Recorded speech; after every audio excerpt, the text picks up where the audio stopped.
முள்ளிவாய்க்கால் நினைவேந்தல் வாரத்தை முன்னிட்டு நேற்று மன்னார் பிரதான பேருந்து நிலைய பகுதியில் முள்ளிவாய்க்கால் கஞ்சி வழங்கப்பட்டு நிகழ்வு ஒன்று இடம்பெற்றிருக்கிறது. இலங்கை தமிழரசு கட்சியின் மன்னார் கிளையின் ஏற்பாட்டில் பிரதான பேருந்து நிலையத்தின் நுழைவாயில் பகுதியில் இந்நிகழ்வு ஏற்பாடு செய்யப்பட்டிருந்தது. இதன்போது முள்ளிவாய்க்கால் கஞ்சி தயாரிக்கப்பட்டு வழங்கப்பட்டது. அங்கு முன்னாள் பாராளுமன்ற உறுப்பினர் சார்ல்ஸ் நிர்மலநாதன், மன்னார் மாவட்ட தமிழரசு கட்சி உறுப்பினர்கள், தமிழரசு கட்சியின் நகரசபை உறுப்பினர்கள் உள்ளடங்கலாக பலர் கலந்து கொண்டிருக்கின்றனர். கடந்த 2009 ஆண்டு இடம்பெற்ற முள்ளிவாய்க்கால் நிகழ்வை நினைவுபடுத்தும் விதமாக வருடாந்தம் முள்ளிவாய்க்கால் நினைவு தினம் வடக்கு கிழக்கு பகுதிகளில் உணர்வுபூர்வமாக அனுஷ்டிக்கப்படுகின்றமை குறிப்பிடத்தக்கது.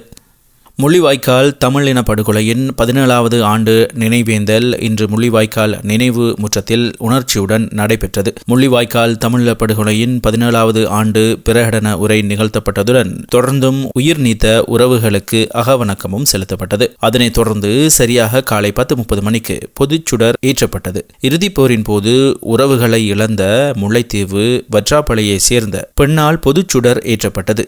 அத்தோடு ஏனையவர்களாலும் சம நேரத்தில் சுடரேற்றப்பட்டது. அதனை அடுத்து முள்ளிவாய்க்கால் நினைவு தூபிக்கு மலர் அஞ்சலி செலுத்தப்பட்டதுடன் இதன்போது உறவுகளை இழந்தவர்கள் கதறி அழுது கண்ணீர் சொரிந்து அஞ்சலி செலுத்தினர். மேலும் இந்த முள்ளிவாய்க்கால் தமிழின அழிப்பு நாளின் 17வது ஆண்டு நினைவேந்தலில் நாடாளுமன்ற உறுப்பினர்களாக துரைராசா ரவிகரன், கஜேந்திரகுமார் பொன்னம்பலம், சிவஞானம் ஸ்ரீதரன், முன்னாள் நாடாளுமன்ற உறுப்பினர் செல்வராசா கஜேந்திரன் உள்ளிட்ட அரசியல் பிரதிநிதிகளும் மத தலைவர்களும் பெருந்திரளான பொதுமக்களும் பங்கேற்று அஞ்சலி செலுத்தியிருந்தமை குறிப்பிடத்தக்கது.